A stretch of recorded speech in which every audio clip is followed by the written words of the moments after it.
Que savez-vous de l'organisation mondiale Bilderberg, moi je n'avais jamais entendu parler, qui réunit chaque année les personnages les plus influents du monde? Vous connaissez ça, vous? Non. Il y a une mascarade en France qui est le rituel du Conseil des ministres. Tout se décide ailleurs, aux réunions du groupe de Bilderberg, et que ça c'est secret. C'est le complot. La conspiration mondiale. Non, mais non, ils ont le pouvoir.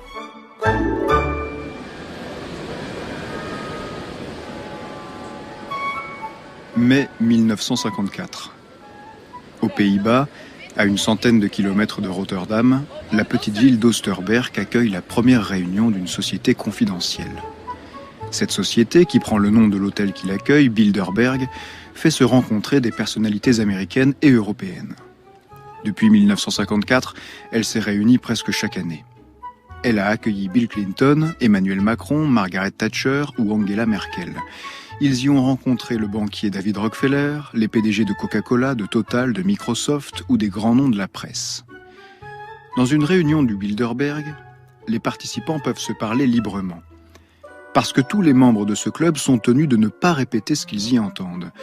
Mais cette confidentialité, entre des invités aux postes aussi puissants, alimente des fantasmes complotistes depuis plus de 50 ans. Le groupe Bilderberg est accusé de cacher un gouvernement mondial secret.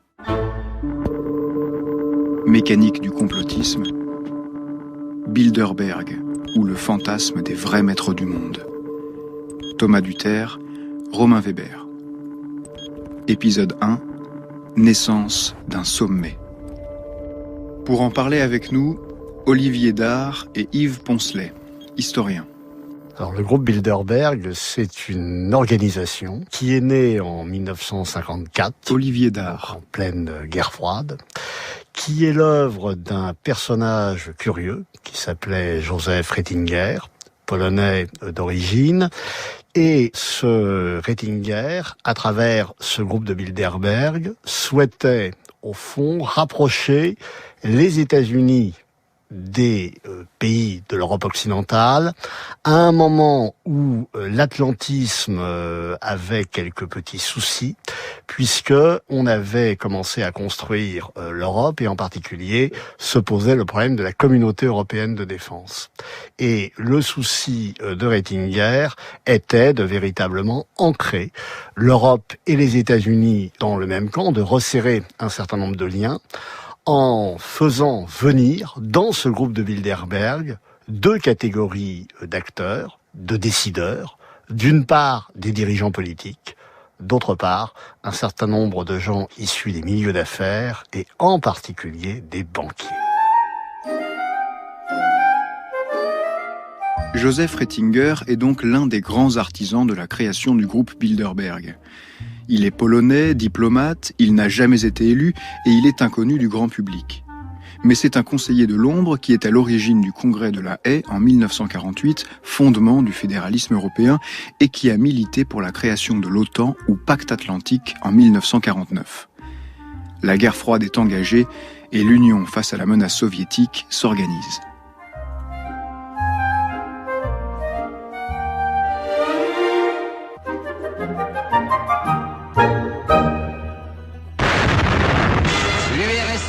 À la bombe. 1949. Le pacte atlantique est désormais une réalité. Après le discours du ministre français, les 12 représentants des nations occidentales apposent leur signature au bas du pacte. 1953. Celui qu'un peuple de 200 millions d'habitants acclamait tous les ans sur la place rouge, Joseph Staline, est mort. En mai 1954, la guerre froide est marqué évidemment par la mort de Staline qui a eu lieu un an plus tôt. Autre élément important, c'est que en 1954, la guerre froide est évidemment inséparable du contexte colonial. Et pour les Français, c'est un moment particulièrement important, puisque le 7 mai 1954, c'est la défaite de Dien Bien Phu et le succès, bien sûr, des communistes autour d'Ho Chi Minh. Et on est en mai 54, la nécessité évidemment pour la France de conclure cette guerre d'Indochine.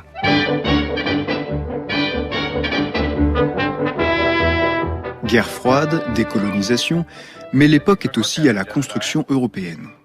La Communauté européenne du charbon et de l'acier a été fondée en 51, 3 ans plus tôt. La Communauté économique européenne voit le jour 3 ans plus tard. C'est dans ce contexte qu'en 54, 69 décideurs américains et européens comme David Rockefeller, vice-président de la Chase National Bank, Guy Mollet, Antoine Pinet, tous les deux anciens présidents du Conseil des ministres français et les directeurs généraux de la compagnie pétrolière Esso ou d'Unilever, reçoivent la même lettre. J'apprécierais beaucoup que vous assistiez à une conférence internationale non officielle qui se tiendra aux Pays-Bas à la fin du mois de mai. Nous y discuterons des problèmes de la civilisation occidentale, le but étant d'encourager la coopération et la compréhension mutuelle. Au plaisir de vous recevoir le 28 mai. Prince Bernhard des Pays-Bas. Le prince Bernhard étant, avec Joseph Ratzinger, l'un des fondateurs du groupe Bilderberg. On veut sortir, au fond, des arcanes de la diplomatie classique, des grandes institutions internationales, de l'ONU et des autres, pour justement permettre des échanges à bâton rompu entre un certain nombre de décideurs qui, encore une fois, sont alliés, d'accord sur le monde qu'ils veulent construire, le système politique, économique, social, financier qu'ils veulent voir se développer et qui est un système à la fois libéral et capitaliste. Il y a des fantasmes pour plusieurs raisons. Derrière le monde visible ou le monde politique visible, il y a l'importance de la coulisse et que tout se déciderait dans la coulisse. Bilderberg attire l'attention parce que il réunit des hommes considérés comme puissants et qui, effectivement, le sont objectivement. Ce sont des responsables, ce sont des décideurs. Et Bilderberg va susciter des fantasmes parce que il existe, et de longue date, toute une mythologie des sociétés secrètes qui ferait l'histoire. On se rappelle la dénonciation de la franc-maçonnerie Yves Poncelet, effectuée par Augustin de Baruel dans ses mémoires pour servir à l'histoire du jacobinisme à la fin des années 1790, qui déjà invoquait à la fois le mépris pour les intérêts du pays, la subversion par des participants de l'extérieur, en l'occurrence les Illuminaten de Weishaupt, appelés un grand avenir sous le nom d'Illuminati, et puis le fait que derrière les apparences, il y a un tout petit groupe très secret qui dirige la société et qui par là tente à diriger le monde. On retrouve ça aussi dans une couleur encore beaucoup plus sinistre avec les protocoles des sages de Sion et le mythe de la conspiration mondiale juive.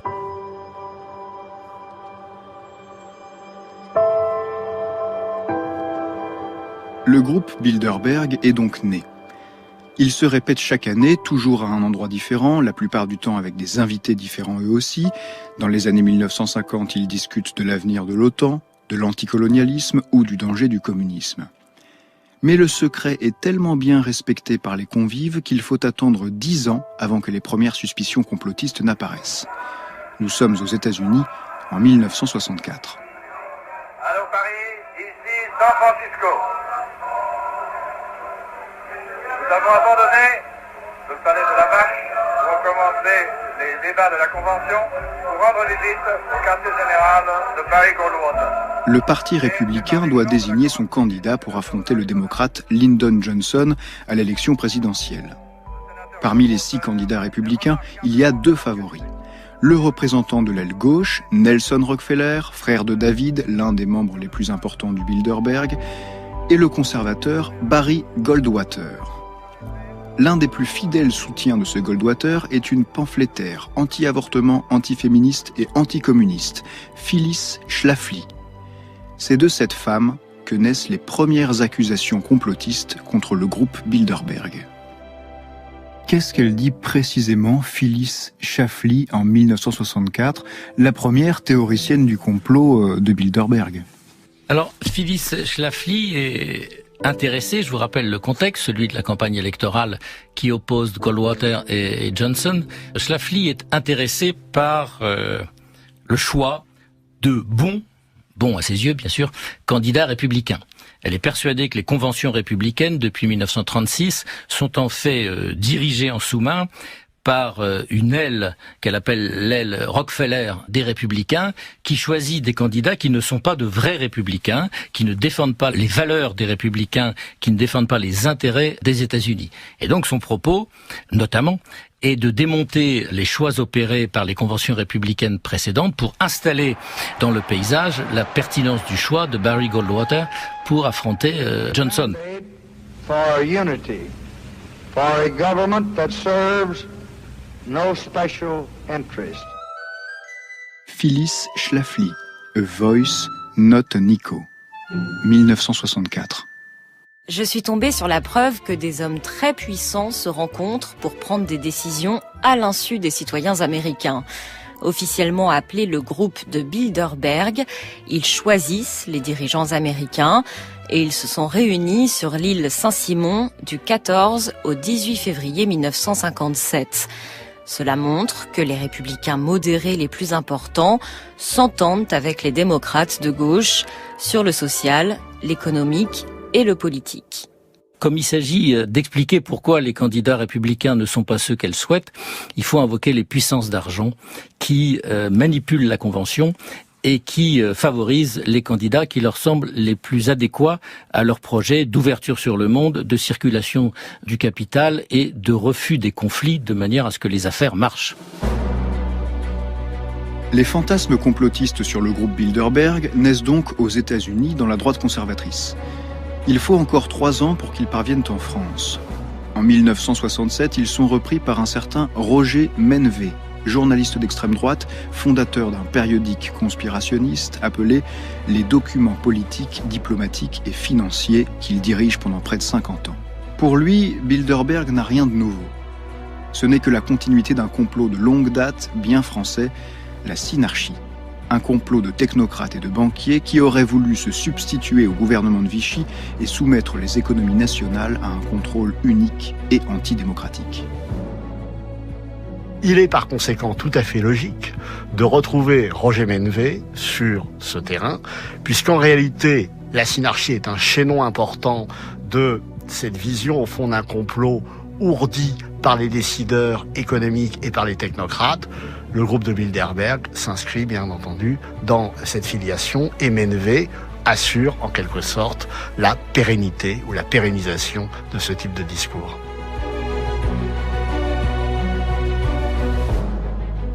Qu'ils viennent des États-Unis ou de France, les fantasmes autour du groupe Bilderberg restent dans ces années 1960 marginaux.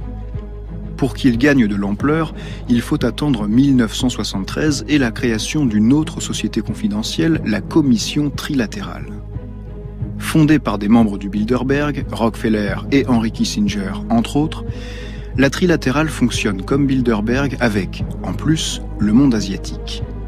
3 ans après sa création, elle a déjà réussi, selon les complotistes, à placer un de ses membres à la tête des États-Unis.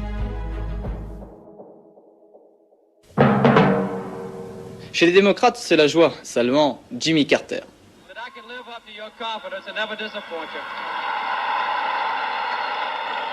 Paradoxalement, c'est ici même, à Atlanta, que démarrait, il y a maintenant 22 mois, la campagne d'un inconnu qui s'appelait Jimmy Carter.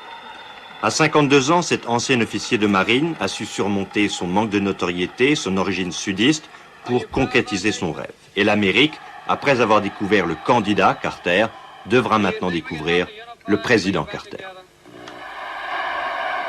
Do you think we can put our people back to work? So do I. Mécanique du complotisme, Thomas Duterre, Romain Weber, mixage, Jean-Guilain Meige.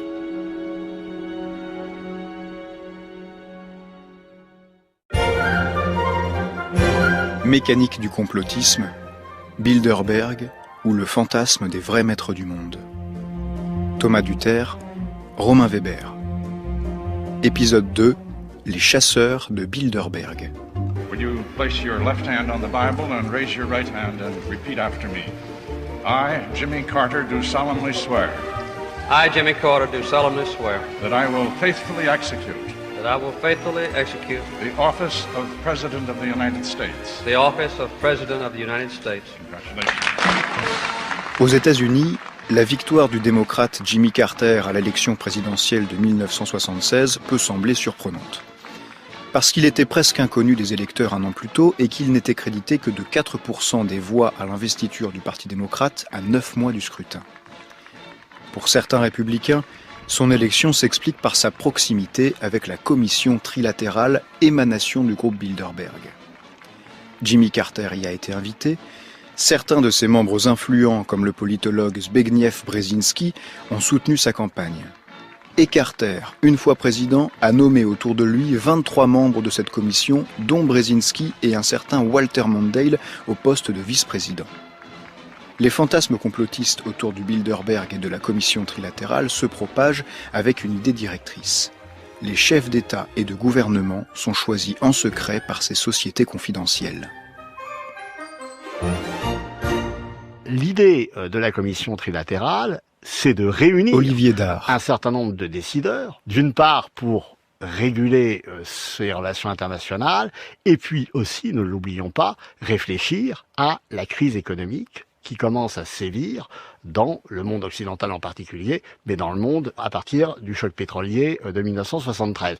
Donc on est dans une configuration différente de celle, évidemment, du groupe de Bilderberg. Il n'en demeure pas moins que sous la présidence du président américain Jimmy Carter, donc entre 1976 et 1980, un certain nombre de réunions vont se tenir et vont attirer, là encore, un certain nombre de décideurs. Et alors là, du côté français, il y en a un, évidemment, qui à l'époque a attiré l'attention. C'est celui qui était le Premier ministre du président Valéry Giscard d'Estaing, Raymond Barre. Raymond Barre, ayant participé effectivement aux réunion de la trilatérale, et c'est en vue évidemment à ce moment-là très durement mis en cause, en particulier par la presse communiste, par l'humanité, qui évidemment considère qu'à ce moment-là, Raymond Barre, le gouvernement sont à la solde des Américains, puisque la trilatérale est considérée évidemment comme un cheval de Troie des États-Unis. Monsieur le Président, Mesdames et Messieurs les députés. Raymond Barre, 1976. La vie internationale est une lutte d'influence et conflit d'intérêts. Le gouvernement entend bien défendre ceux de la France, mais le concert des nations ne peut survivre à l'égoïsme généralisé. Le mondialisme de Raymond Barre ne plaît pas du côté communiste. En 1978, Maurice Goldring, un universitaire membre du PCF, publie le livre Démocratie croissance zéro. En première couverture, on y voit un télégramme de son invention.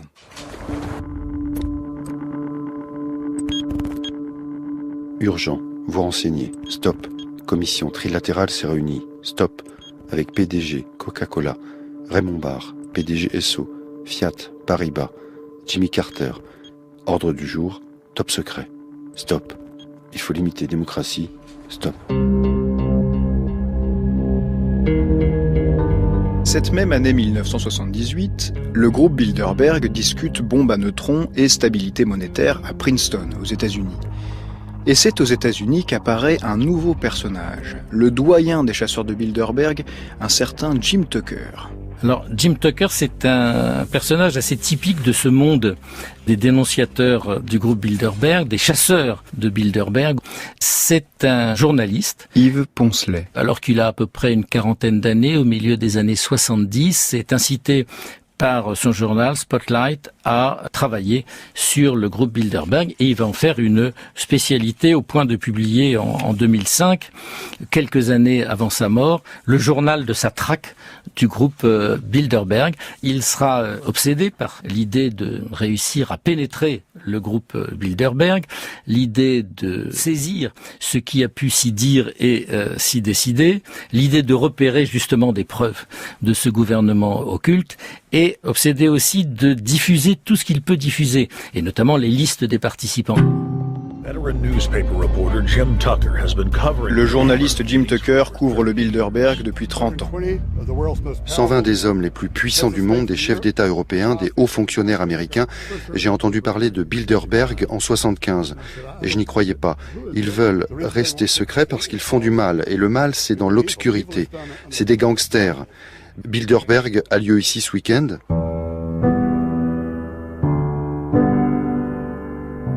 Jim Tucker est le premier grand porte-parole des conspirationnistes qui dénoncent le prétendu gouvernement mondial du groupe Bilderberg. Il y voit une organisation illégale qui bafoue les démocraties en choisissant leurs dirigeants. C'est aussi l'idée que se font les conspirationnistes en France, à l'extrême droite et à l'extrême gauche. On retrouve, bien entendu, tout un conspirationnisme issu de l'extrême droite, avec un certain nombre de professionnels de la chose. Olivier Dard. Le cas d'Henri Coston est tout à fait instructif en la matière. Henri Coston a commencé sa carrière avant le Second Conflit mondial.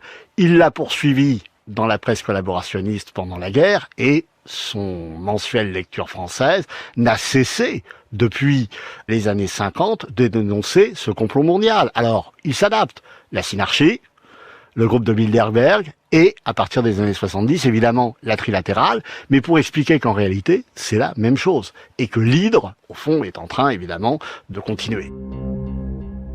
Henri Coston présente Le gouvernement invisible par Jacques Bordiot. Dirigeant occulte du Bilderberg Group, président fondateur de la Trilatérale Commission, entre autres, M. David Rockefeller dispose de moyens de pression considérables pour l'instauration du gouvernement mondial. Exemple, aux États-Unis, la Trilatérale avait hissé son poulain Jimmy Carter à la Maison-Blanche. Or, brusquement, son administration a manifesté une hostilité affichée contre le Shah d'Iran, jusqu'alors protégé de Washington. Motif, la faute impardonnable du monarque d'avoir nationalisé les pétroles iraniens. Et le pétrole, c'est Rockefeller. Il y a dans cette littérature conspirationniste, et ça c'est très ancien, une sorte de volonté de dévoilement, de mise à jour, et ça passe notamment par la publication de listes, alors des listes de rencontres, des listes de thèmes et évidemment des listes de participants. Conférence Sandefjord, Norvège, du 14 au 16 mai 1982. Liste des participants. George W. Ball, directeur Lehman Brothers, Kunlob Incorporation. Georges France, Bertoin, président européen de la Commission trilatérale. Trilatérale. Monsieur Henry Kissinger, États-Unis. USA, ancien secrétaire d'État. Otto Graf Lambsdorff, RFA, ministre de l'économie. Joseph Luns, Pays-Bas, secrétaire général de l'OTAN. À partir évidemment des listes, ils vont confondre évidemment deux choses. La corrélation, le fait que évidemment deux individus sont là, bon très bien, ils se rencontrent, et évidemment les fins diaboliques qu'ils leur prêtent. Toute la preuve, elle est là. Mais vous savez, ça n'a rien de nouveau. Dans les maîtres de la France, en 1936, Augustin Hamon, alors une figure proche du Parti communiste à l'époque, qui dénonçait les magnats, la finance, l'industrie, etc., travaillait, comme l'a fait d'ailleurs Coston après, sur les annuaires, en disant, regardez, voilà, ils sont là, ils habitent là, ils se rencontrent, ils se connaissent. Bon. C'est une vision évidemment tout à fait sommaire du mode de fonctionnement des milieux d'affaires, et ces milieux d'affaires, pour les comprendre, il fallait aller un petit peu plus loin que ces analyses plutôt superficielles et de toute façon extrêmement orientées, puisque, encore une fois, la coexistence de deux individus suffirait à prouver leurs mauvaises intentions, si je puis dire. Hormis les longues listes exhumées comme des pièces à conviction, les complotistes n'ont pas grand-chose à se mettre sous la dent. Mais ils ont donné de la visibilité au Bilderberg et à la Trilatérale, qui intéressent maintenant les grands médias. En 1977, pour la première fois en France, la télévision parle du groupe Bilderberg. C'est le 20 avril, au journal de 13h, et c'est sur TF1. Torquay, station balnéaire de 60 000 habitants, sera pendant 3 jours la capitale officieuse du monde occidental. Pour sa 25e rencontre, le groupe de Bilderberg doit, selon la déclaration faite à TF1 par l'ancien Premier ministre britannique Sir Alec Douglas-Home, étudier les problèmes économiques de l'Occident. C'est la première fois que cette organisation, jusque-là très secrète, donne une indication, aussi minime soit-elle, sur son ordre du jour. Et pourtant, bien des rumeurs ont couru depuis 2 ans sur son rôle réel dans la direction des affaires du monde. L'un des membres du groupe a dit par exemple « C'est au cours d'une de nos réunions, dans le courant des années 50, qu'est née l'idée du traité de Rome ». Traité de Rome, 25 mars 1957, acte de naissance de la Communauté économique européenne. Si l'idée est née au groupe Bilderberg, ce qui n'est pas prouvé, les conspirationnistes y voient une étape intermédiaire vers le but supposé de ce groupe, le gouvernement mondial. Je ne sais pas s'ils veulent fonder un gouvernement mondial, et sûrement pas au sens où les conspirationnistes l'imaginent. En revanche, Olivier Dard, ils sont, pour beaucoup d'entre eux, effectivement convaincus des mérites de la démocratie libérale d'une part, du système capitaliste de l'autre, et ce à quoi effectivement ils aspireraient, au nom d'ailleurs d'une vision mondiale, mais qui est aussi portée par la naissance d'un certain nombre d'organisations internationales. L'ONU en est évidemment un exemple. Eh bien, face à l'Union soviétique, face aux conséquences de la décolonisation, etc., ils pensent qu'effectivement, ce système est sans doute le plus adapté pour satisfaire l'humanité dans son ensemble. L'avenir de la France, il dit. Parce que c'est là le fond de la question. Roland Leroy, directeur de l'Humanité, face à Jean-Jacques Servan-Schreiber, président du Parti radical. TF1, 1978. Ce sont vos amis qui participent à une entreprise quand même un peu singulière. J'ai ici un ouvrage écrit par mon ami Maurice Goldring et qui expose les activités d'une commission trilatérale dans laquelle siège le PDG de Coca-Cola, M. Carter, qui n'était pas encore en 1975 président des États-Unis, M. Giovanni Agnelli, le patron de Fiat, M. Raymond Barre, dont vous avez peut-être entendu parler. Et que dit-on dans cette commission trilatérale? On étudie l'avenir de la démocratie et on aboutit à des conclusions singulières. Il y a des limites potentiellement souhaitables à l'extension de la démocratie. Voilà comment les fantasmes complotistes sur Bilderberg et sur la trilatérale se faufilent dans l'opinion française. Maurice Goldring, membre du PCF, a publié son livre en 1978 et la suspicion gagne les grands médias par le journal L'Humanité. Deux visions s'opposent, celle libérale et mondialiste du gouvernement Raymond Barre, taxé de technocrate, et celle anticapitaliste de Roland Leroy et des communistes. Au cœur de leur bataille, une inquiétude. La démocratie ne peut pas être respectée si des intérêts étrangers s'y mêlent. Ce n'est pas tant, évidemment, le fait qu'il y ait des capitalistes, le fait qu'il y ait des dirigeants, le fait qu'il y ait des entreprises et des banques qui les préoccupent, c'est le fait que cet argent ne soit pas national. Autrement dit, on est clairement dans la vieille méfiance, qui évidemment a retrouvé des forces avec le début de la construction européenne, et évidemment aussi avec la montée en puissance des États-Unis depuis l'entre-deux-guerres et la Seconde Guerre mondiale. On est clairement là dans l'inquiétude vis-à-vis de la disparition de la nation, vis-à-vis de la disparition de l'identité nationale. À l'aube des années 90, le groupe Bilderberg, comme ses détracteurs, entre dans une nouvelle ère. La guerre froide se termine, Internet apparaît, avec de nouveaux modes de contestation. Il faut occuper Bilderberg. Mécanique du complotisme, Thomas Duterre, Romain Weber, mixage, Jean-Guilain Meige.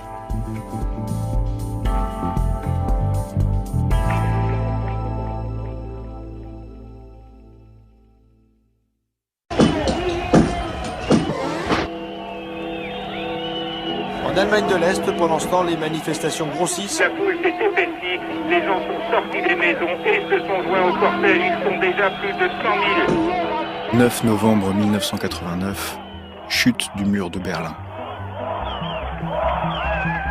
Tür auf, ouvrez les portes, un cri repris de part et d'autre du mur lorsque des milliers d'Allemands, à l'Est comme à l'Ouest, ont appris l'extraordinaire nouvelle. Mécanique du complotisme.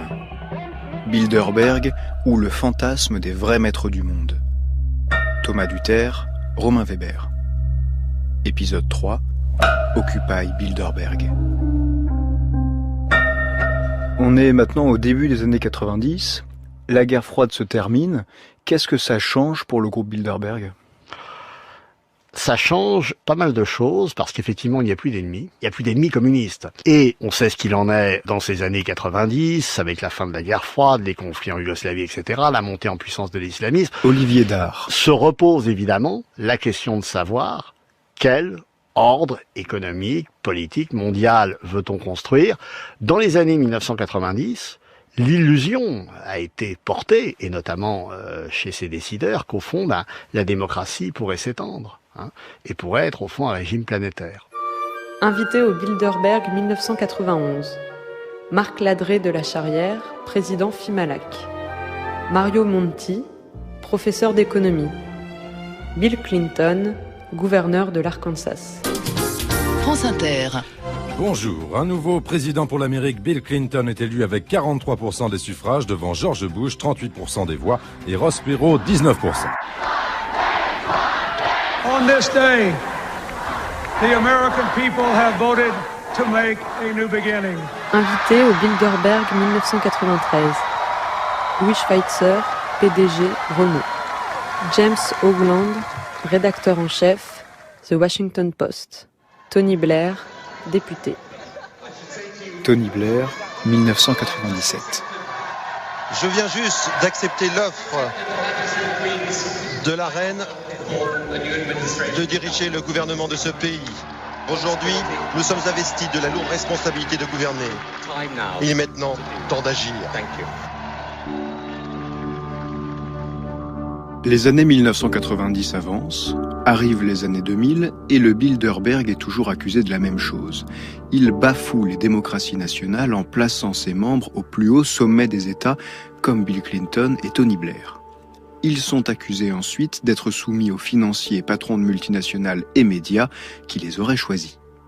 Internet se développe, le complotisme passe dans une nouvelle ère. 2000. Dominique Strauss-Kahn, ancien ministre de l'économie, des finances et de l'industrie. Mario Draghi, 2005, président José Manuel Barroso international, président de la Commission européenne. 2011, Jeff Bezos, PDG d'Amazon. En 2012, le Bilderberg se réunit à Chantilly, en Virginie. Le groupe Bilderberg, la conférence Bilderberg ou le club Bilderberg se réunit tous les ans depuis 1954. Cette année, c'est à Chantilly, en Virginie, au Marriott Hotel, du 31 mai au 3 juin. Et plus de 1000 manifestants vont y aller pour occuper Bilderberg. Hi. Hey, Richard, how you doing, buddy? Les invités du Bilderberg se réunissent au Marriott Hotel. Devant l'hôtel, un homme proteste. Il a réservé une chambre, mais on lui refuse l'accès. Cet homme, c'est Alex Jones. On s'en va, monsieur, mais on sera dehors à hurler au haut-parleur contre le groupe Bilderberg. Je ne reviendrai pas ici avant 4 ans, quand ils reviendront, si l'Amérique existe encore. Qui est-il, cet Alex Jones ? Alors Alex Jones est aussi un journaliste. C'est quelqu'un qui a décidé de chasser les lobbies qui dirigent le monde et leur autoritarisme globaliste.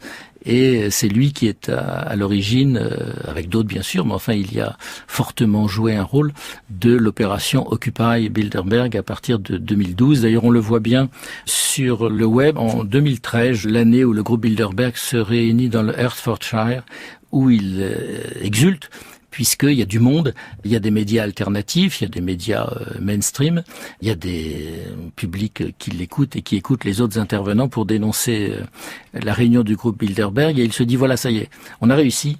On peut dire qu'à partir de 2013, le dévoilement est accompli. Alex Jones n'est pas n'importe quel journaliste. C'est un professionnel du complot, fondateur du site Infowars et animateur du Alex Jones Show. Entre autres choses, il accuse l'État américain d'être derrière le 11 septembre, Michelle Obama d'avoir un pénis et les démocrates de fomenter la Deuxième Guerre civile américaine. Difficile d'évaluer le nombre de ses adeptes. Il a été banni de YouTube et de Facebook, mais ses émissions conspirationnistes et produits dérivés lui rapportent près de 10 millions de dollars par an.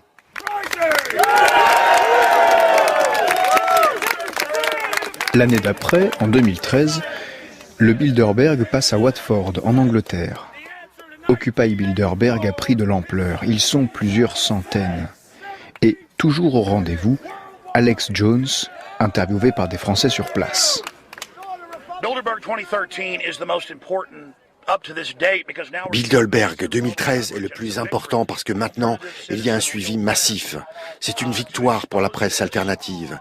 Alors qu'il y a la crise mondiale et tous les scandales des lobbies, le système devient de plus en plus secret et on doit jeter la lumière dessus. C'est un groupe sinistre. Ils veulent une autorité mondiale et on sera tous des esclaves des États et des entreprises soumis à des lois tyranniques, sauf eux, avec leur immunité diplomatique. Il dénonce le fait que rien de ce qui apparaît n'est exact, que le réel est derrière la scène, et que derrière la scène, il y a justement des petits groupes d'hommes qui tirent les ficelles. Alors tout de suite, c'est le groupe Bilderberg. À d'autres moments, ça a été autre chose. Ce peut être les Illuminati. Ça peut être les animateurs des menées subversives communistes à d'autres moments. La causalité diabolique n'est jamais très très loin quand on est à ce niveau de théorie du complot. Ça peut être même une interconnexion entre des forces extraterrestres et les puissants de ce monde. À Occupy Bilderberg 2013, il n'y a pas que des méga complotistes comme Alex Jones. D'autres sont beaucoup plus mesurés. C'est le cas d'un député britannique travailliste, Michael Meacher. Certes, il a une tendance complotiste, il a déjà fait part de ses doutes sur la version officielle du 11 septembre 2001, mais le complotisme n'est pas son fonds de commerce comme Alex Jones. Pour lui, dénoncer Bilderberg, c'est une lutte politique. Thank you very much indeed. I'm here obviously because I'm outraged by Bilderberg. Je suis ici parce que je suis scandalisé par Bilderberg. Mais surtout, je veux tous vous remercier parce que vous mettez Bilderberg à l'ordre du jour. Et s'il y a une chose dont on doit parler, c'est ce qui se passe dans cet hôtel. La démocratie est en déclin. Pourquoi est-ce qu'ils veulent garder le secret? Ils veulent concerter leurs plans. Et ça peut être très violent. Mais s'ils discutent de ça, ceux qui doivent participer, c'est nous. Parmi les manifestants qui applaudissent Michael Meacher, il y a donc des femmes et des hommes sur la ligne d'Alex Jones, il y en a d'autres sur celle plus modérée de Meacher, et d'autres sur une ligne encore un degré en dessous. Des altermondialistes, des militants écologistes ou simplement des sympathisants de gauche, comme cet homme interviewé par le Huffington Post. On ne peut pas discuter des problèmes en Afrique sans inviter des représentants de pays africains. Je trouve ça abject. Qui sont-ils pour prendre ces décisions? Qu'est-ce qu'ils font là? Le public a le droit de savoir. C'est pas une théorie du complot. On sait qu'ils sont là. Il y a une liste d'invités. On veut savoir de quoi ils parlent. À Occupy Bilderberg, la stratégie des conspirationnistes comme Alex Jones est de se mêler à des revendications qui, à l'image de l'homme que l'on vient d'entendre, ne semblent pas complotistes. Mais les complotistes profitent de cette association avec des critiques rationnelles pour se défaire de leur étiquette conspirationniste. Car dans ses propos, cet homme ne dit pas qu'il voit en Bilderberg un gouvernement mondial secret qui choisit les dirigeants nationaux. Il dénonce autre chose. L'absence de transparence, le fait qu'un tout petit nombre de gens décident pour les autres, sans rendre compte de leurs décisions et sans légitimité particulière autre que celle de leur réussite politique, financière, académique, médiatique. Réussite médiatique parce que tous les ans, des patrons de presse et des journalistes sont conviés au groupe Bilderberg. 2 journalistes du magazine britannique The Economist en rédigent le rapport interne. Alors, les complotistes, surtout quand ils se présentent comme des médias indépendants, voient dans ces journalistes de nouveaux acteurs du complot. Mais il existe aussi des critiques rationnelles de la présence de journalistes au groupe Bilderberg et du secret auquel ils sont tenus. Écoutez cet échange sur le plateau d'On n'est pas couché sur France 2 entre la chroniqueuse Natacha Polony et Christine O'Krent, journaliste invitée au groupe Bilderberg en 1984, 2007 et 2008.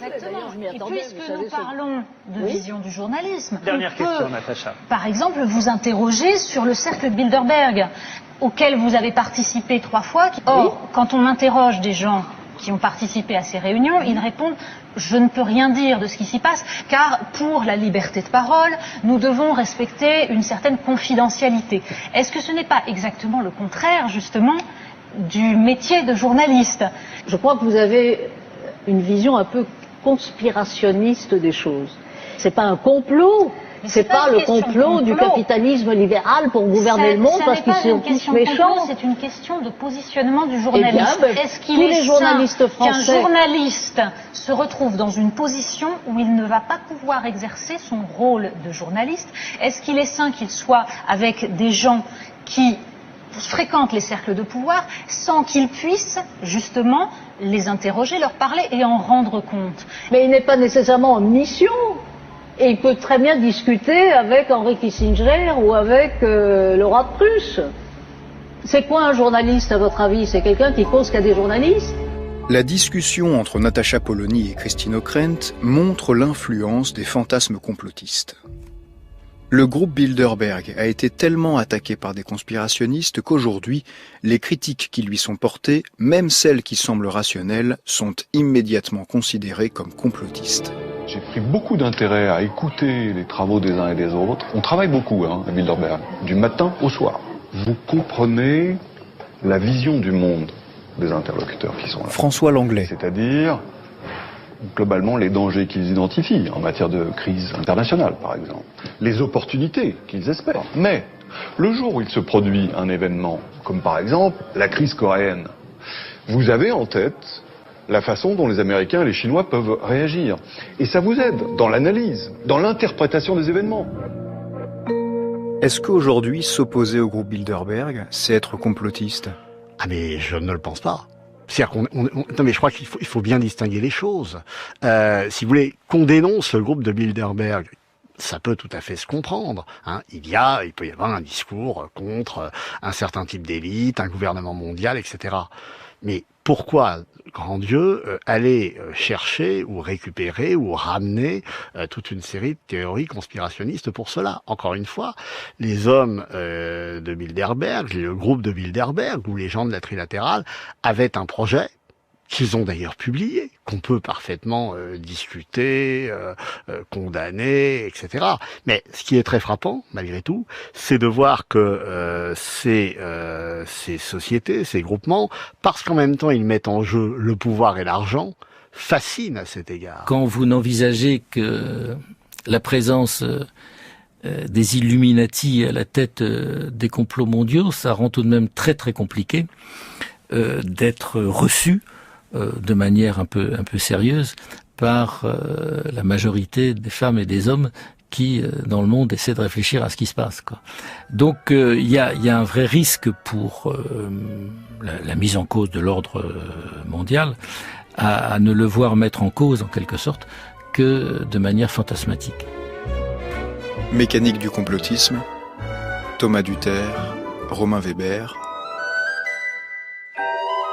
Mixage, Alexandre Dang.